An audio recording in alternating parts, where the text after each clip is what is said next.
Terangkanlah, Mak, terangkanlah kembali riwayat lama itu. Sangat ingin ku hendak mendengarnya. Ujar Zainuddin kepada Mak Base, orang tua yang telah bertahun-tahun mengasuhnya itu.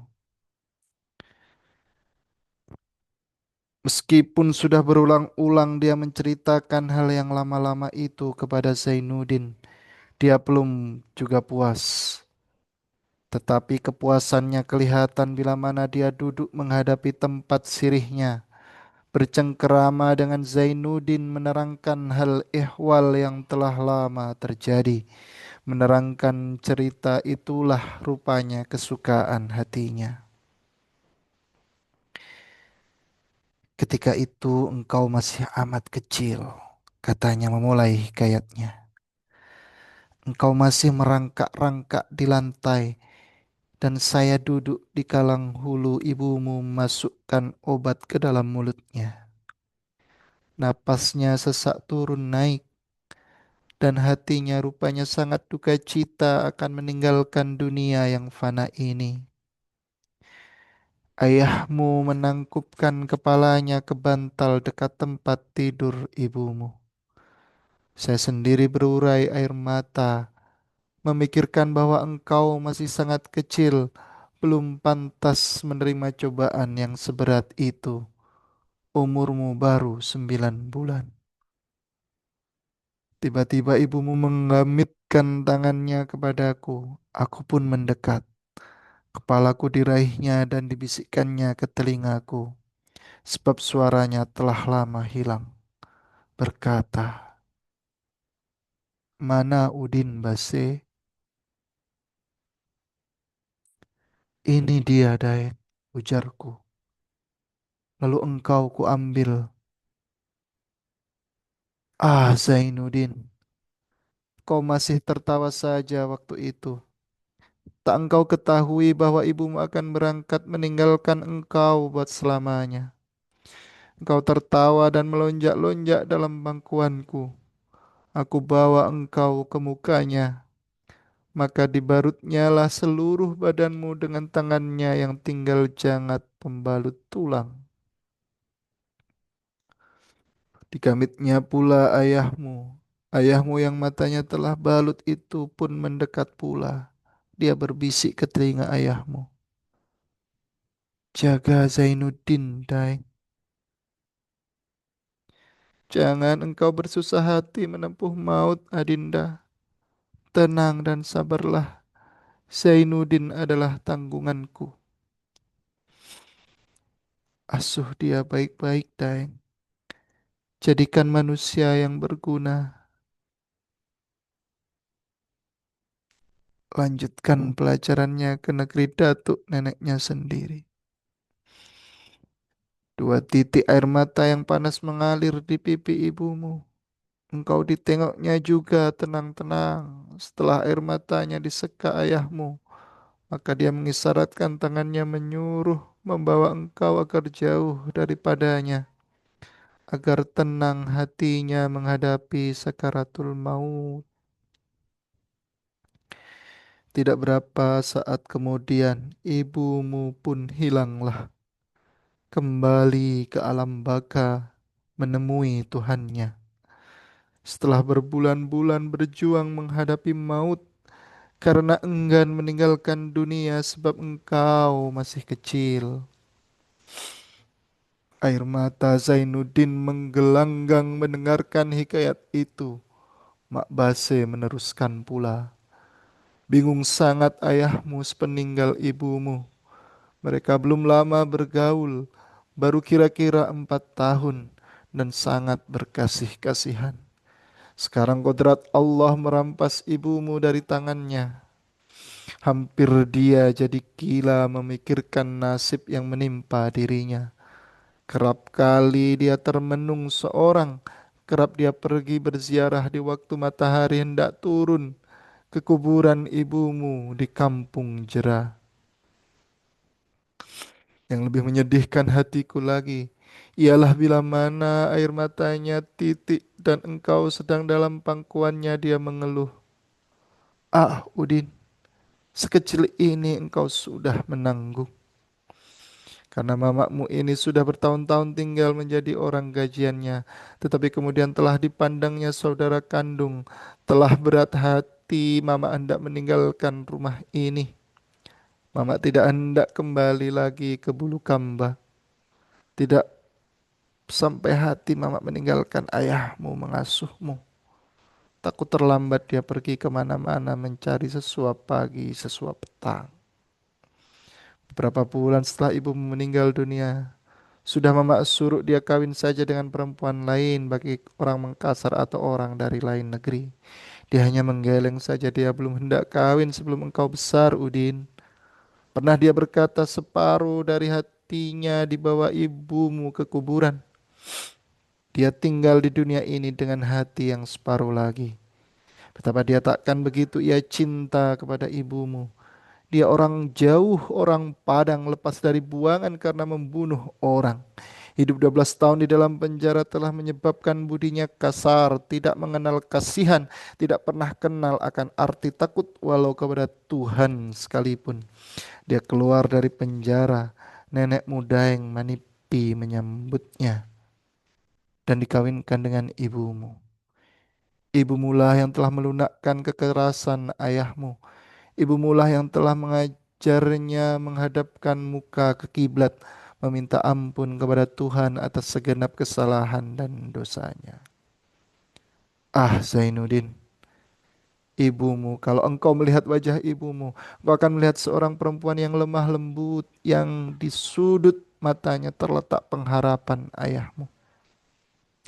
Dia adalah raja, anak dia adalah bangsawan turunan tinggi, turunan Datuk Ri Pandang dan Datuk Ri Tiro, yang mula-mula menanam dasar keislaman di Jumpandang ini. Dan dia pun bangsawan budi, walaupun ibumu tak pernah bersekolah. Perkawinannya dengan ayahmu tidak disetujui oleh segenap keluarga, sehingga nenekmu Daeng Manipi dibenci orang, dan perkawinan ini memutuskan pertalian keluarga. Masih terasa rasa oleh mama, ayahmu berkata, terlalu banyak korban yang engkau tempuh lantaran dagang melarat ini, Habibah. Jawab ibumu, hanya sedikit saja. Adakah hal semacam ini patut disebut korban? Ada-ada saja Daeng ini. Cuma itu jawaban ibumu, anak. Demikianlah bertahun-tahun lamanya. Mama masih tetap tinggal dalam rumah ini mengasuhmu. Dan ayahmu berjalan kemana-mana. Kadang-kadang menjadi guru pencak padang yang masyhur itu. Kadang-kadang berdukun. Dan paling akhir dia suka sekali mengajarkan ilmu agama. Pakaiannya berubah benar dari semasa dia keluar dari bui. Dia tak pernah memakai destar lagi, melainkan memakai kopiah Padang yang amat disukainya, bersarung, berpakaian cara orang Siak di Padang katanya. Benar apa yang dikatakannya, bahwa hidupnya hanya dengan hati yang separuh saja. Pernah juga dia menerima surat dari Padang, dari keluarganya menyuruh pulang saja ke kampung, karena dia seorang beradat. Gelar pusaka Datuk Mantari Labih tidak ada yang akan memakai. Di Minangkabau orang merasa malu kalau dia belum beristri orang kampungnya sendiri. Berbini di rantau orang artinya hilang. Demi setelah terdengar oleh mereka bahwa ibumu telah mati, bertubi-tubi pula datang surat menyuruh pulang. Kepada Mamak kerap kali diterangkannya bahwa hatinya rasa diiris dengan sembilu teragak pulang. Seakan-akan kelihatan olehnya pelabuhan Teluk Bayur, Gunung Merapi yang hijau kelihatan dari Taut. Tetapi hatinya tidak sampai hendak meninggalkan pusara ibumu, pusara gurunya katanya. Dia tidak pula mau hendak membawamu ke Padang, karena hati keluarga belum dapat diketahui, entah suka menerima anak pisang orang Mengkasar, entah tidak. Karena kabarnya adat di sana berlain sangat dengan adat di Mengkasar ini. Kerap kali dia menengadahkan matanya ke langit sambil membuayan, engkau di waktu kecil. Dibuaikannya dengan lagu buai anak cara serantih. Yang meskipun Mamak tak pandai bahasa Padang, bulu roma Mamak sendiri berdiri mendengarnya. Hanya dua untuk mengobat-obat hati, Base, katanya kepada Mama. Pertama membaca Al-Quran tengah malam.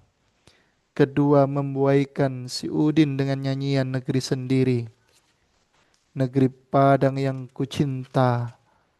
Amat indah negeri Padang, Base. Pelabuhannya terliku bikinan Tuhan sendiri. Di tengah-tengah tampak Pulau Pandan, hijau di lamun alun, yaitu di balik Pulau Angsa Dua. Itulah yang dipantunkan nenek moyangku. Dan bila nyebut pantun itu saya teringat kepada Habibah. Pulau Pundan jauh di tengah, di balik Pulau Angsa Dua. Hancur adik di kandung tanah, rupa adik terkenang jua. Rupanya kodrat ilahi tidak mengizinkan ayahmu menunggumu sampai besar. Karena di waktu engkau sedang cepat bermain, di waktu sedang enak mengecap nikmat kecintaan ayah dan kecintaan ibu, terkumpul ke dirimu dan ayahmu seorang ayahmu meninggal dunia.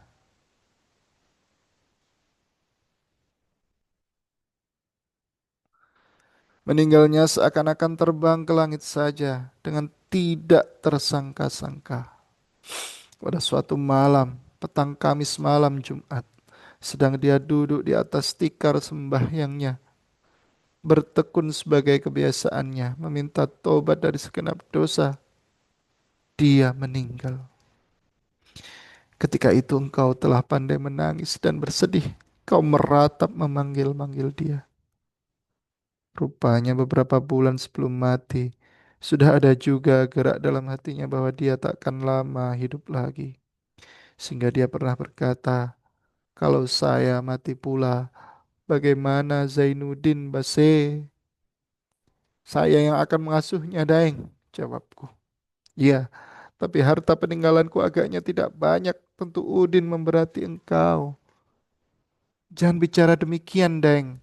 Apa yang aku makan itulah yang akan dimakan Zainuddin.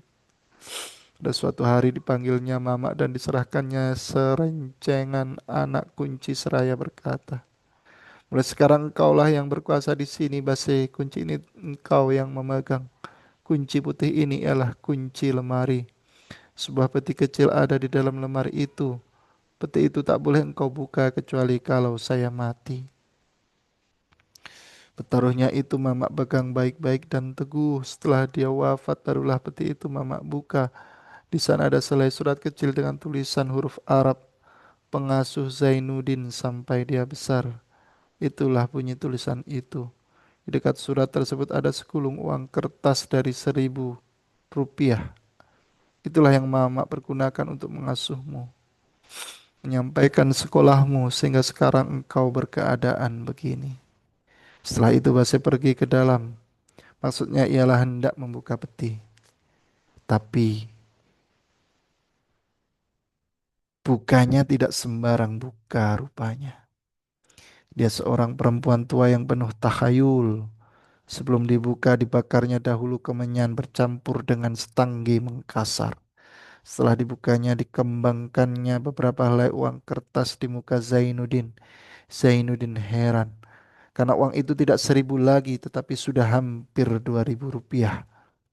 Mengapa jadi sebanyak ini, Mak Basih? Mamak perniagakan dan beruntung. Cuma dari keuntungan itulah membayari uang sekolahmu. Ah, dengan apakah jasa mamakku balas, ujar Zainuddin. Balasnya hanya satu. Bacakan surat Yasin tiap-tiap malam Jumat kalau mamak meninggal dunia pula. Zainuddin mendekat kepada orang tua itu. Diciumnya keningnya. Perempuan yang bahagia, moga-moga Allah melindungimu, katanya.